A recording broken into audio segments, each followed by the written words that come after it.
డోలీ మోతలు గల గ్రామాలకు రహదారుల నిర్మాణానికి ప్రాధాన్యత ఇస్తున్నట్లు రాష్ట్ర మహిళా శిశు సంక్షేమ శాఖ మరియు గిరిజన సంక్షేమ శాఖ మంత్రి గుమ్మడి సంధ్యారాణి అన్నారు. పార్వతీపురం మన్యం జిల్లా పాచిపెండలో 1.75 కోట్లతో నిర్మించిన గిరిజన సంక్షేమ బాలికల ఆశ్రమ పాఠశాల అదనపు వసతి భవనాన్ని మంత్రి ప్రారంభించారు.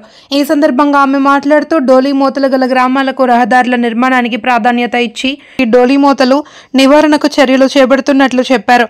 రాష్ట్రంలో గిరిజన ప్రాంతాల్లో 2000 రహదారుల నిర్మాణానికి 2500 కోట్లు మంజూరు చేయడం జరిగింది అని గిరిజన సంక్షేమ శాఖ ఇంజనీరింగ్ అధికారి ఏ మణిరాజ్, తహసీల్దార్ డి రవి, గిరిజన సంక్షేమ అధికారి కె శ్రీనివాస్ తదితరులు పాల్గొన్నారు.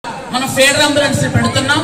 అలాగే నిన్నే ముఖ్యమంత్రి గారు మాకు ఒక ఆదేశాలు ఇచ్చారు. డోలీలు ఎక్కువగా మోతలు ఎక్కడున్నాయో ఆ రోడ్లు ఎలా ఉన్నాయో ఒకసారి అబ్జర్వ్ చేయమన్నారు. అలాగే మా కార్యకర్తలు గాని మా లీడర్లు గాని అబ్జర్వ్ చేసి నాకు ఆ లిస్ట్ ఇచ్చారు. ఆ లిస్ట్ లో ఉన్నటువంటి డోలీలు ఎక్కడెక్కడ ఎక్కువగా ఉన్నాయో ఆ రోడ్లు ముందు తొందరగా శాంక్షన్ చేస్తున్నాం. ఏవైతే బ్యాలెన్స్ ఉండిపోయాయో ఆ నిధులు కూడా విడుదల చేసి పూర్తి చేసి, చలికాలం వస్తోంది, ఆడపిల్లలకు చాలా ఇబ్బందిగా ఉందని చెప్పి మేము ఈ రోజు ఈ కార్యక్రమాన్ని ప్రారంభించడం జరిగింది.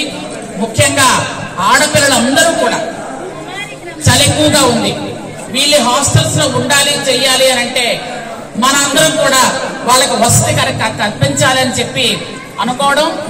ఎప్పటి నుంచో స్టార్ట్ చేద్దాం అనుకున్నాం. వీళ్ళకి నిధులు పూర్తిగా విడుదలైన తర్వాతే బిల్డింగ్ మనకి హ్యాండ్ ఓవర్ చేస్తారనడంతో కొంచెం ఆగాల్సిన పరిస్థితి వచ్చింది. అందుకని నిధులు విడుదలైన తర్వాత మనకి బిల్డింగ్ ఇచ్చారు. ముఖ్యంగా ఒక విషయం చెప్తున్నాను, మనం చదువు ఎంత బాగా చదువుకుంటామో రోజు మొత్తం మీద 1 గంట అయినా ఆడుకోవాలి.